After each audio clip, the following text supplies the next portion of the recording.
Hi guys, welcome to my YouTube channel and welcome to another Etsy tutorial. On this video, I'm going to give you 5 tips for getting featured on Etsy. If this is your first time visiting my channel, my name is Nancy and I am a digital marketing specialist. On my channel, I post weekly videos on how to build a thriving business on Etsy. You will learn how to market your shop by utilizing best practices such as SEO, branding, and social media. Be sure to subscribe for new content and comment below to introduce yourself. So let's go ahead and get started. The reason why I wanted to talk about being featured on Etsy is because one of my shops just got featured and I wanted to kind of go over the rules and stipulations that you could follow to see if you get lucky to be featured on Etsy. Now, when you get featured on Etsy, they pick the listing and they send like a massive email to all the subscribers. So millions of Etsy sellers will get that email. And what happens is they send the email and you get flooded with so much traffic to your shop. This is the message that you get. So you go to your dashboard and you will get a message letting you know that your shop has been featured. So let me go ahead and find it to kind of show you. This is how it looks. And it will say your listing was featured. Congrats. We included a listing from your shop in an email to buyers during the last week. So it kind of tells you like when it was sent. You will have to look for that email to kind of validate that your listing was there.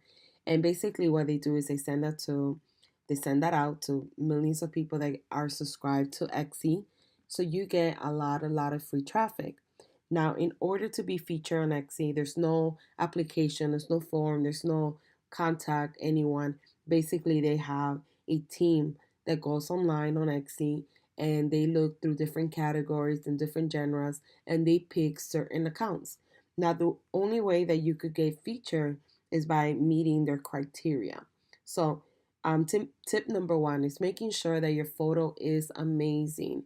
You want to make sure that your photo is compelling, is easy to understand. There's no shadows. It's a beautiful picture with a subtle background, no distraction, um, cropped in a complimentary way, and that people know exactly what they're buying by looking at the photo. The photo has to be incredible. If your photo is not good, or if you have a watermark on top of your photo, or your photo is, let's say you have shadows, or you have a very distracting background, so they don't really know what you're selling, you would not be picked to be featured on Etsy. So you have to make sure, I cannot stress the importance of having beautiful images on Etsy.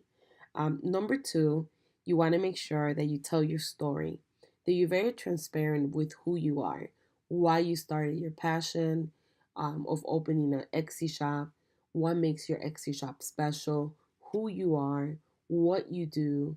You want to make sure that you are very, very clear. Also, you want to make sure that your shop policy is completely filled out. You want to make sure that you have your hours of operation, what exactly you do, anything that the customer should know. Another great thing about having a really good shop policy is that it sets you up apart from other shops that don't do it. And on top of that, also, it gives the customers, the ones that do like to read, all the information that they need to know before they go ahead and order from you. It also makes you feel more credible, and also ties in the whole aspect of taking serious your shop, taking your Etsy shop and treating it like a real business and having shop policies. So it's very, very important that you work on that. Number three is working on your tags and title. So making sure that your titles are easy for people to read, easy for people to understand exactly what they're buying.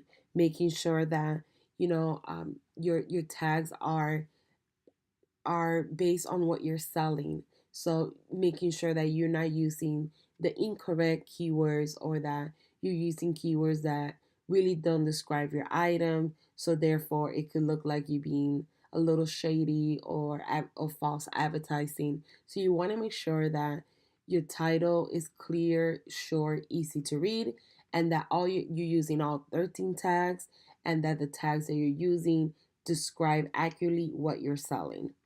And then also, you number five, and this is just, I think this is just common sense. You might know this already. You want to make sure that you're good standing on Etsy. So, um, in order to be featured, you have to be good standing on Etsy. If you're not in good standing with them, they will not feature your store. But these are their 5 tips for getting featured on Etsy. And it is worth it because once you get featured on Etsy, you do get a lot of exposure. So definitely follow those 5 tips. So therefore, your store could be the next one. I hope that this um, tutorial was a little bit helpful in learning how to get featured. Make sure that you give this video a thumbs up and leave a comment below if you have any questions. And thank you guys for watching. Bye bye.